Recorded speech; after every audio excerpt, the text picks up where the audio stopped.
The really smart employees never quit their job. They don't. They quietly transition. There's a strategy most people don't know, and if they do, it's like the Fight Club. They don't talk about it.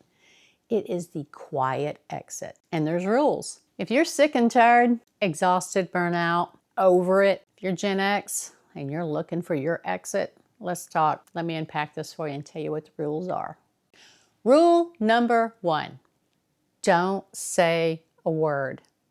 You are going to decide, and then you're going to plan, and you are going to keep this entirely to yourself. Your personal exit, your personal plan, your personal future, it's personal. And not a single person in your office needs to know about it for many reasons.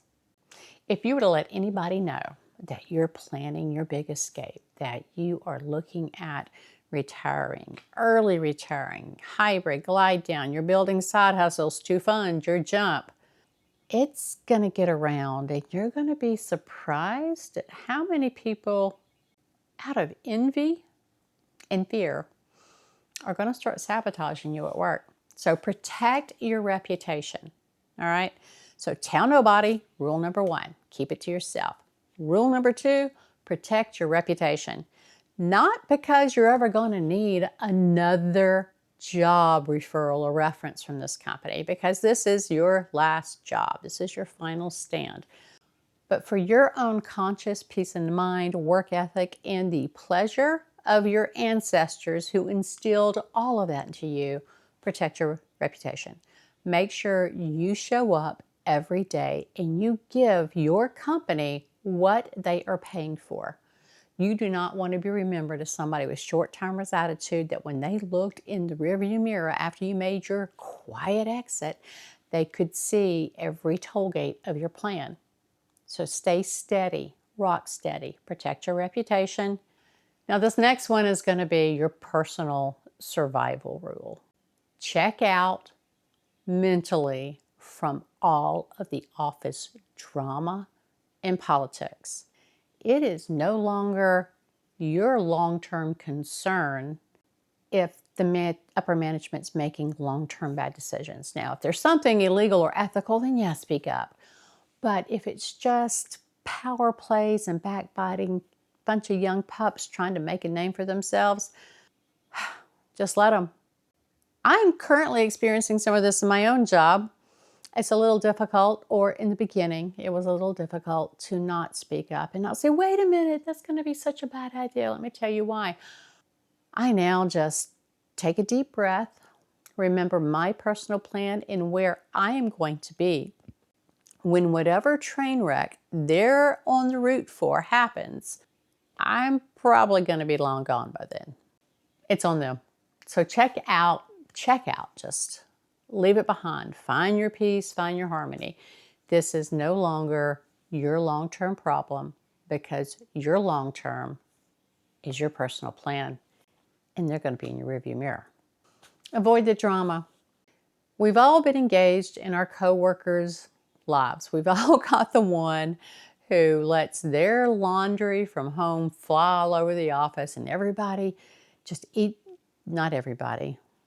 There's a lot of your coworkers that just eat it up. It gives them something juicy to talk about, enjoying discussing with each other, just a lot of office conversation about it. Or maybe somebody's very disappointed because they didn't get the review or the raise they thought they were going to get. And everybody's got to chime in and shore them up, etc. Leave it behind.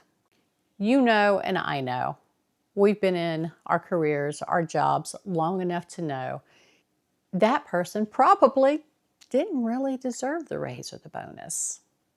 It's not our place. It's never been our place, but especially now.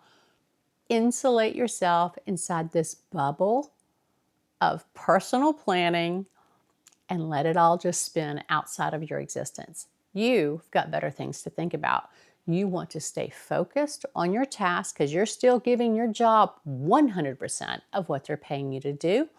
But all that extra energy that you used to contribute or not to these conversations, etc., use it for yourself.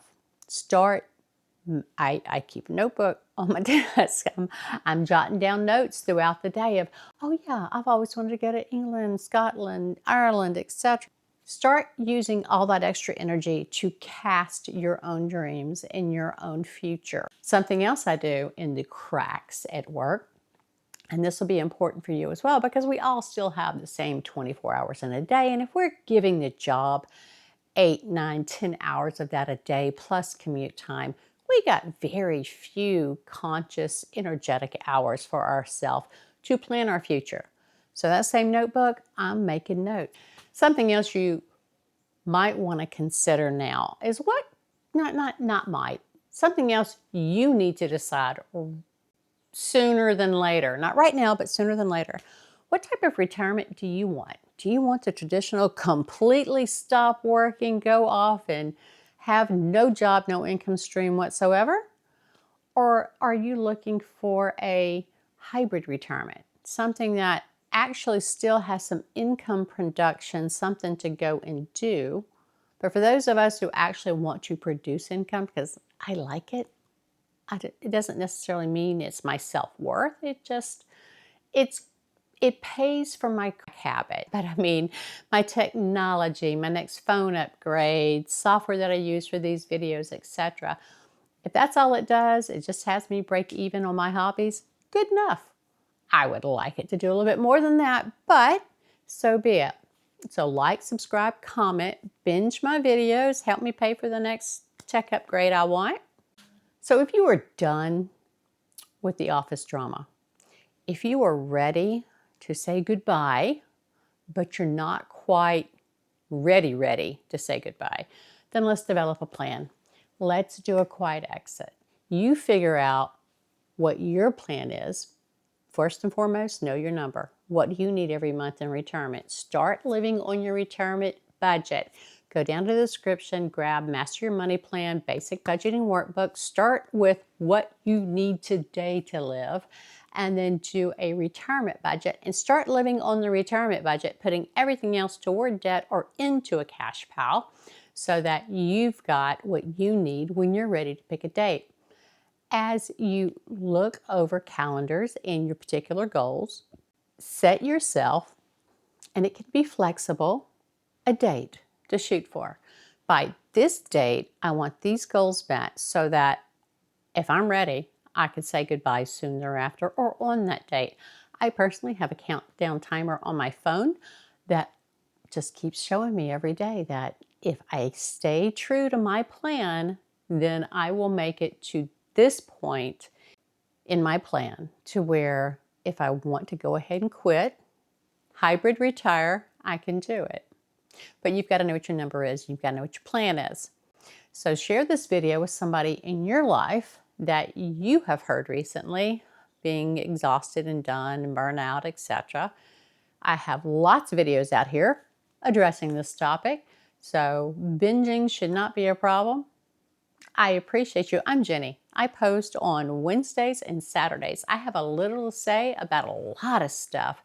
And right now, everything on my channel centers around the want and the desire to retire, but to do it smartly, with a plan, and not to knee-jerk emotionally at work and make an exit before I'm ready. All right. I'll see you guys soon. Stop recording. Remember the face of your fathers.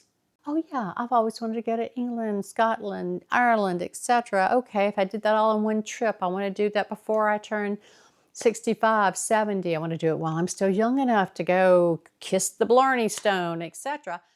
I need to decide what video I'm going to record. I need to go respond to some comments. I need to look at my KDP books and figure out where I want to go next with those.